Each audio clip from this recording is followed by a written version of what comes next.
আমার ইচ্ছে ছিল যে আমাকে মেরে ফেলার আগে যেন আমাকে 10 মিনিট শুইতে দেওয়া হয়। মানে শুয়ে থাকাটা, এটা আপনারা সবাই শুয়ে থাকেন, বুঝেন না এটা আল্লাহর কত বড় নেয়ামত। এই শুয়ে থাকা যে কত বড় নেয়ামত আমি ওখানে বুঝেছি। আমি মানে মনে মনে ভাবতাম যে আমাকে মেরে ফেললো যেন আমাকে একটু শুইতে দেয়। এবং আমি একজনকে কানে কানে ওখানে বলেছিলাম যে ভাই আমাকে একটু কোমরটা সোজা করতে দেওয়া হবে, একটু আমি শুইতে পারবো। শুইতে দেওয়া হয়নি। 6 মাস 3 দিনের মধ্যে শোয়া কী জিনিস আমি জানি না। আর বাকি 2 মাস যখন ছিলাম ওখানে টয়লেটের মধ্যে রাখা হয়েছিল, 1 মগ পানি দেওয়া হতো। এখন এটা দিয়ে আপনি খান বা অজু করেন বা টয়লেট সেরেন, যা করেন করেন। আমি 46 দিন পর আমাকে একবার গোসল করতে দেওয়া হয়েছিল। আমার শার্টের উপর থেকে ময়লা আসতো, আর বাথরুম একবার। আর সার্বক্ষণিকই ওখানে যারা আছেন আরও তো ঘুম হয়েছেন, সবাই জানে চোখ 1 সেকেন্ডের জন্য খুললে না এবং হাত পিছনে বাঁধা। আপনি কোথা থেকে ছিলেন ওই সময়, র্যাবের হেডকোয়ার্টারে নাকি? আমাকে ওখানে বলা হয়েছিল যে, আমি জিজ্ঞাসা করি ভাই এটা কোথায়, আমাকে একটু বলেন। 2-1 তো ছিল যাদের মধ্যে তো মনুষ্যত্ববোধ ছিল, তারা বলেছিল যে এটা র্যাব 1। যেরকম আমি রাজশাহীতে যখন যাই তখন আমি ওখানে জিজ্ঞেস করি, কারণ ওই আমার আশেপাশে মানে 1-2 করে নিয়ে যাওয়া হতো, মেরে ফেলা হতো। এটা রাত 2-3টার দিকে ধরে নিয়ে যাওয়া মানে ও শেষ। তো পরের দিন সকালে আমি বলতাম ভাই আমার বাম দিকে যে একটা লোক ছিল, উনি যে কাশতেন, কালকে রাতে নিয়ে গেল, কি হয়েছে ওনার? ও শেষ শেষ শেষ। হ্যাঁ, এরপর হয়তো ডানে, তারপর হয়তো পিছনে, এইভাবে শেষ করতো। আমি আমার নাম্বারের অপেক্ষা করতেছিলাম, কবে আমাকে না জানি মেরে ফেলা হয়। তো আলহামদুলিল্লাহ, আল্লাহ যাকে রক্ষা করবে। মামলা করেছেন বা এখন যে এই যে ঘুম থেকে এসে আপনি কথা বলেছেন, এখন আপনার জন্য কোনো হুমকি আছে কিনা বা আপনার পরিবারের জন্য কোনো হুমকি আছে কিনা? এখন আমার বিশ্বাস, বর্তমান যে সরকার ব্যবস্থা, উপদেষ্টা মণ্ডলীরা যারা আছে, আমার বিশ্বাস যে ইনশাল্লাহ এখন আমরা নিরাপদ আছি। হ্যাঁ, কারণ শেখ হাসিনা শাসনের সময় কেউ নিরাপদ ছিল না, আওয়ামী লীগ ছাড়া কেউ নিরাপদ ছিল না, এটা সবাই আপনারা জানেন। হ্যাঁ, এটা আপনারা বোঝেন। পুরো নামটা আর আমি অ্যাডভোকেট সোহেল রানা, আমি সুপ্রিম কোর্টের লয়ার, আমি নিয়মিত প্র্যাকটিস করি। কবে বের হয়েছে আপনি? আমি 13/11/2015 সালে 13/11/2015 সালে। ছিল ওই সময় বিএনপি কোন নেতা?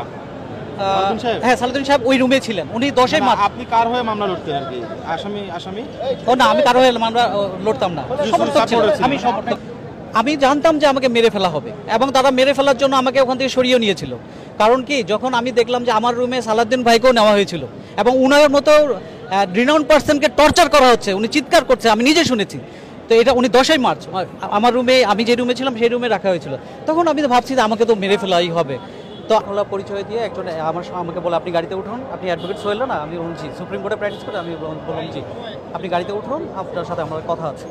গাড়িতে উঠলাম, গাড়িতে ওঠার সাথে সাথেই আমাকে টর্চার, সাথে সাথেই আমাকে ইলেকট্রিক শর্ট দেওয়া হয়, হাই ভলিউমে মিউজিক রাখা হয় এবং ব্যাপক নির্যাতন করা হয়।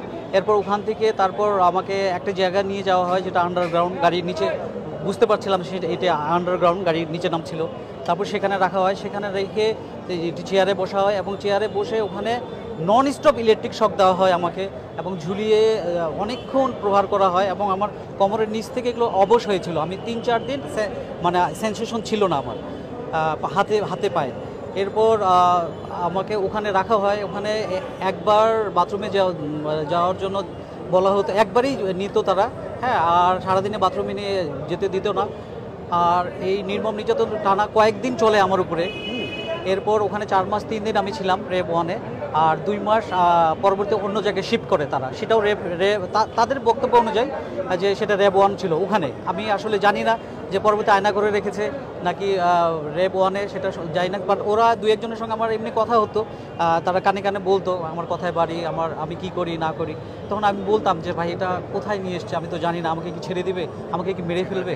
তখন বলতো যে না, এটা র্যাব 1-এ, আর আমরা জানি না ছাড়বে কি ছাড়বে না, করবে কি করবে না, আমি জানি না। আমার 2 বাচ্চা ছিল তখন, একটা ছেলে একটা মেয়ে। আমার মেয়েটার বয়স 3 বছর ছিল, আমার ছেলেটার বয়স 7 বছর ছিল। তো আমার মেয়েটা আমার ওয়াইফের সাথে কাঁদতো, ওয়াইফের সাথে নামাজ যখন পড়তো, আর সেও বলতো আল্লাহ আমার বাবাকে ফিরে দাও, আল্লাহ আমার বাবাকে ফিরে দাও। আপনি কাদের বিরুদ্ধে মামলা করেছেন আর আদালত আদেশ কি দিয়েছে? আমি সাবেক প্রধানমন্ত্রী শেখ হাসিনা, হ্যাঁ, হুকুমের আসামি হিসেবে ওনাকে আমি আসামি করেছি। তারপর আসামি করেছি স্বরাষ্ট্র মন্ত্রীকে। ধন্যবাদ। আসলে